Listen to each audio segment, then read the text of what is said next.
विचार करा, एक अशी शाळा जिथं महात्मा गांधी मुक्कामाला यायचे, एक अशी शाळा जिच्या वर्गांमध्ये भगतसिंगाचे साथीदार राजगुरू लपून बसायचे, जिथं पुस्तकी ज्ञानापेक्षा हाताच्या कष्टाला जास्त महत्त्व दिलं जायचं, जिथं व्यवसाय चालायचे जसे की फलोत्पादन, बेकरी, चर्मोद्योग.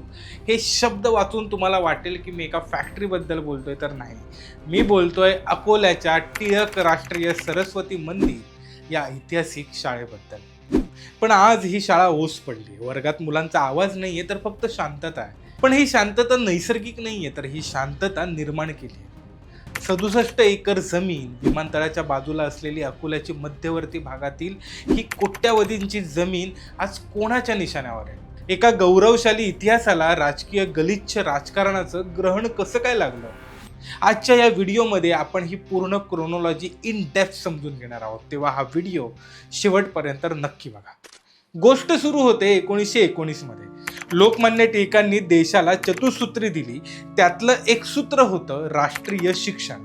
हे स्वप्न पूर्ण करण्यासाठी साताऱ्याहून 5 तरुण अकोल्यात आले. बापूसाहेब सहस्त्रबुद्धे, अण्णा शिवनामे, दादा पंडित, कृष्णा सबनीस आणि आबा कुलकर्णी या 5 शिल्पकारांनी आपल्या आयुष्याची होळी करून ही संस्था मोठ्या कष्टानं उभी केली. 1920 मध्ये टिळकांच्या निधनानंतर ह्या शाळेनं गांधीवादी विचारांचा स्वीकार केला. गांधीजी म्हणायचे की साक्षरता म्हणजे शिक्षण नाही, आणि म्हणूनच इथे नई तालीम सुरू झाली. आता हे नई तालीम म्हणजे काय? तर विद्यार्थ्यांनी साबरमती आश्रमात जाऊन सूतकाईचं शिक्षण घेतलं. इथं खादी विणली जायची, स्वतःची त्यांची डेअरी होती, बेकरी होती, चर्म उद्योगही होता. हे होतं स्वावलंबनाचं खरं मॉडेल, जी ही शाळा चालवत होती. पण मित्रांनो, ही शाळा फक्त शाळा नव्हती बरं का. हा वरार प्रांताच्या स्वातंत्र्य लढ्याचा मुख्य अड्डा म्हणजेच वॉर रूम होता. 1930च्या सत्याग्रहापासून 1942च्या चले जाव आंदोलनापर्यंत सर्व सूत्र ही इथूनच हलवली जायची. डमडम तुरुंग फोडून आलेले सीताराम डे असोत किंवा क्रांतिकारक राजगुरू, या सर्वांना या शाळेनं आश्रय दिला. पण याचा परिणाम काय झाला? तर 30 सप्टेंबर 1942ला इंग्रजांनी या शाळेला सील ठोकलं आणि 21 शिक्षकांना तुरुंगात टाकलं. विचार करा, ज्या शाळेनं इंग्रजांना सळो की पळो करून सोडलं, ती शाळा आज आपल्याच लोकांमुळे बंद पडण्याच्या मार्गावर आहे. हा ट्विस्ट नेमका काय? तर आता मुख्य प्रश्नाकडे वळूया. शाळा बंद का झाली? सरकार म्हणतंय की विद्यार्थी संख्या कमी आहे, पण विद्यार्थी संख्या कमी झाली नाही, कमी केली गेली. अकोल्याच्या उमरी परिसरातील ही 67 एकर जमीन आज सोन्याचा तुकडा आहे. या जमिनीची किंमत आज शेकडो कोटींच्या घरात आहे, आणि इथेच एंट्री होते राजकीय हितसंबंधांची. 1990च्या दशकात काही राजकीय कार्यकर्ते या संस्थेच्या व्यवस्थापनास शिरले, आणि तिथून सुरू झाला अंतर्गत वादाचा नवा खेळ. आता संस्थेत जाणीवपूर्वक 2 गट पाडले गेले. दोन्ही गटांनी धर्मादाय म्हणजे चॅरिटी कार्यालयात स्वतःचे वेगळे चेंज रिपोर्ट सादर केले. आणि आश्चर्याची गोष्ट म्हणजे तिथल्या अधिकाऱ्यांनी दोन्ही विरोधाभासी बदलांना मान्यता देखील दिली.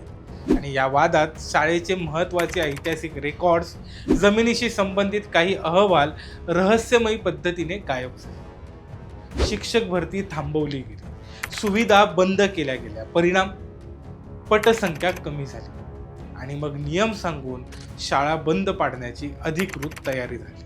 अहो, एवढंच नाही, तर शाळेच्या मुख्याध्यापकांनी ट्रस्टला न विचारता ही जमीन एका व्यक्तीला शेतीसाठी करारावर देखील दिली. जेव्हा ट्रस्टच्या सदस्यांनी विरोध केला, तेव्हा त्यांच्यावर कोयत्याने हल्ले करण्यात आले. निवृत्त पोलीस अधिकारी आणि या ट्रस्टचे सदस्य मोहन क्षीरसागर यांच्यावर झालेला हल्ला हा याच जमिनीच्या वादाचा पुरावा आहे. जमीन लाटण्यासाठी भूमाफियांनी आणि काही नेत्यांनी मिळून शाळेचं शैक्षणिक गुणवत्ताच पद्धतशीरपणे ढासळू दिली. जेव्हा गुणवत्ता संपली, तेव्हा पालक निघून गेले आणि मुलं कमी झाली. मग काय? शाळा बंद करण्याचा बहाणा तयार करण्यात आला. आज परिस्थिती काय? तर कोर्टात खटले सुरू आहेत. राजकीय नेते एकमेकांकडे बोट दाखवत आहेत. पण ज्या शाळेनं राज्याला नीतिमत्ता दिली, ती शाळा आज स्वतःच्या अस्तित्वासाठी भीक मागते. टिळकांचा प्रखर बाणा आणि गांधीजींची सेवा वृत्ती या जमिनीच्या वादात गाडली जाते का? ज्या 67 एकरवर लहान मुलांसोबत फळं डोलत होती, तिथं आज सिमेंटची जंगलं उभी करण्याचं स्वप्न भूमाफिया बघतात. सत्य हेच आहे की जर आपण आपल्या डोळ्यांदेखत इतका मोठा वारसा नष्ट होताना बघत असू तर आपल्याला स्वतःला विचारण्याची गरज आहे की आपण खरं शंका आहोत का? ज्या शाळेनं इंग्रजांच्या लाठ्या खाल्ल्या ती शाळा आज लोकशाहीत कुलूप लावून बसली आहे, हे आपलं अपयश नाही आहे का?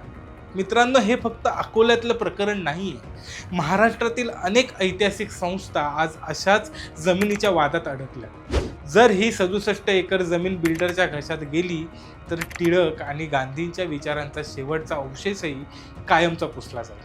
त्यामुळे आता वेळ आली आहे पुन्हा एकदा आवाज उठवण्याची. ही शाळा वाचवणं म्हणजे फक्त एक इमारत वाचवणं नाही आहे, तर आपला इतिहास आणि आपला स्वाभिमान जपणं आहे. या भ्रष्टाचाराच्या खेळाला आपण थांबवू शकतो का?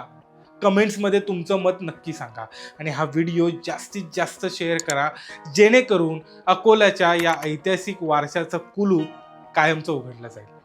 कारण जर आज आपण गप्प बसलो तर उद्या इतिहास आपल्याला माफ करणार नाही. धन्यवाद.